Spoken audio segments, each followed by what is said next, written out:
کامیابی کا راز زبان کی حفاظت میں ہے۔ اگر کوئی شخص اپنی زبان کی حفاظت کرتا ہے، زبان کو غلط جگہ استعمال کرنے سے روکتا ہے، صحیح جگہ پر استعمال کرتا ہے، زبان سے نہ جھوٹ بولتا ہے، نہ ہی اپنی زبان سے کسی پر الزام لگاتا ہے،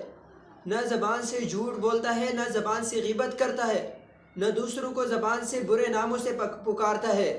تو ایسے شخص کے لیے دنیا اور آخرت دونوں میں کامیابی ہوگی۔ لیکن اگر کوئی شخص ایسا ہے جو اپنی زبان کی حفاظت نہیں کرتا، زبان کو صحیح جگہ استعمال نہیں کرتا، اپنی زبان سے جھوٹ بولتا ہے، اس زبان سے غیبت کرتا ہے اور لوگوں کو برے ناموں سے پکارتا ہے اور اسی زبان سے طعنے دیتا ہے لوگوں کو، تو ایسے شخص کے لیے نہ دنیا میں کامیابی ہوگی نہ آخرت میں کامیابی ہوگی۔ دنیا میں تو اس طرح وہ ناکام ہوگا کہ لوگوں کے ساتھ اس کے عداوتیں ہوں گی، جھگڑے ہوں گے، ہر کسی کے ساتھ کسی کے بھی اس سے اچھے تعلقات نہیں رہیں گے، اور آخرت کے بارے میں ناکامی اس کی اس طرح ہوگی کہ نبی کریم صلی اللہ علیہ وسلم نے ایک حدیث میں ارشاد فرمایا کہ جو شخص اپنی زبان کو بری جگہ استعمال کرتا ہے اس کا انجام اسے تو معلوم نہیں کہ کیا ہوگا، لیکن قیامت کے دن اللہ تعالیٰ کے ہاں اس پر اللہ تعالیٰ کے ہاں قیامت تک کے لیے غضب لکھ دیا جاتا ہے۔ عام گناہوں سے بچنا انسان کے لیے اتنا مشکل نہیں جتنا زبان کے گناہ سے بچنا مشکل ہے، اور زبان کے گناہ کے فسادات بھی دوسرے گناہوں سے زیادہ ہے، جیسا ابھی حدیث میں آپ حضرات کے سامنے گناہوں کی نحوست بیان کی گئی کہ اس پر اللہ تعالیٰ کا غضب لکھ دیا جاتا ہے قیامت تک کے لیے۔ اسی لیے اللہ تعالیٰ نے قرآن مجید میں اور رسول اللہ صلی اللہ علیہ وسلم نے بہت سے احادیث مبارکہ میں زبان کی حفاظت کی تاکید بیان کی۔ ایک جگہ تو اللہ تعالیٰ نے یہ بیان فرمایا کہ زبان کی حفاظت نہ کرنے والوں کے شر سے یوں ڈرو گویا کہ وہ شیطان تمہیں تباہ کرنا چاہتا ہے، شیطان کے شر سے ہوشیار رہو۔ اب دیکھو، جو لوگ زبان کی حفاظت نہیں کرتے، اپنی زبان کو درست جگہ پر نہیں استعمال کرتے، ان کو اللہ تعالیٰ نے شیطان کے ساتھ تشبیہ دی ہے کہ وہ شیطان ہے، تمہیں اپنے جال میں بسا کر تمہیں تباہ کرنا چاہتے ہیں، نہ دنیا کے رہ جائیں گے نہ آخرت کے رہ جائیں گے۔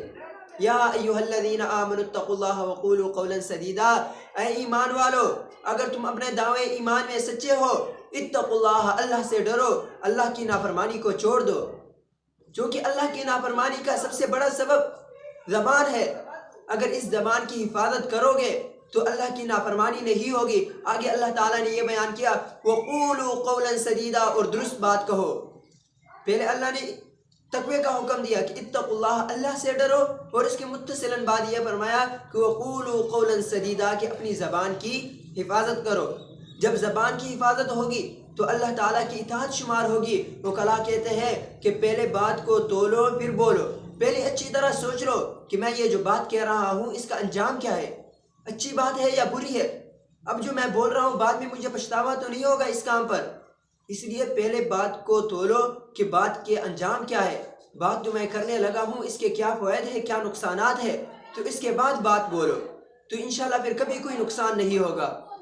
آگے اس کے بعد اللہ تعالیٰ نے یہ ارشاد فرمایا وَيُصْلِحْ لَكُمْ أَعْمَالَكُمْ، کہ اگر تم نے اپنی زبان کی حفاظت کی، اپنی زبان کو درست جگہ پر استعمال کیا، تو یہ زبان کی حفاظت تمہارے باقی اعمال کو بھی اصلاح فرمائے گی۔ زبان ٹھیک ہوگی تو باقی اعمال خود بخود ٹھیک ہوں گے۔ زبان کی اصلاح نہیں ہوگی، زبان صحیح جگہ پر نہیں استعمال ہوگی تو باقی اعمال کی بھی اصلاح نہیں ہوگی۔ وَمَن يُطِعِ اللَّهَ وَرَسُولَهُ فَقَدْ فَازَ فَوْزًا عَظِيمًا، جو شخص اللہ اور اس کے رسول کی اطاعت کرتا ہے اور اپنی زبان کی حفاظت کرتا ہے تو وہ کامیاب ہی کامیاب ہے۔ یہی آیت یا ایھا الذین آمنوا اتقوا اللہ وقولوا قولا سدیدا نکاح کے اندر خطبے میں پڑھی جاتی ہے۔ اس کی حکمت بظاہر یہی معلوم ہوتی ہے کہ اگر میاں بیوی کے تعلقات آپس میں اچھے ہو، یہ آپس میں محبت سے رہے، تو ان کے یہ اچھے اثرات ان کے خاندان پر بھی پڑتے ہیں۔ ان کے اچھے طرح رہنے سے ان کے خاندان والے بھی آپس میں اچھے رہیں گے۔ لیکن اگر ان کے تعلقات آپس میں اچھے نہیں ہوں گے، ایک دوسرے سے لڑیں گے، ایک دوسرے سے جھگڑیں گے، تو ان کے ان برے اثرات کا تأثر ان کے خاندان والوں پر پڑتا ہے۔ دونوں جا کر ایک دوسرے کی غیبتیں کریں گے، خاوند اپنی بیوی کی غیبت کرے گی اور بیوی جا کر اپنے ماں والدہ کے پاس اپنے گھر والوں کی غیبت کرے گی۔ اسی لیے اللہ تعالیٰ نے ارشاد فرمایا وَقُولُوا قَوْلًا سَدِيدًا کہ درست بات کہو اور غلط باتوں کو چھوڑ دو. اگر درست بات کہو گے تو کامیاب ہوگے وگرنہ دنیا و آخرت میں ذلیل ہوگے. اس لیے عقلاء کہتے ہیں کہ پہلے بات کو تولو کہ بات کا انجام کیا ہے. اگر بات اچھی ہو تو اس کے بعد بات کو بولو وگرنہ بات چھوڑ دو.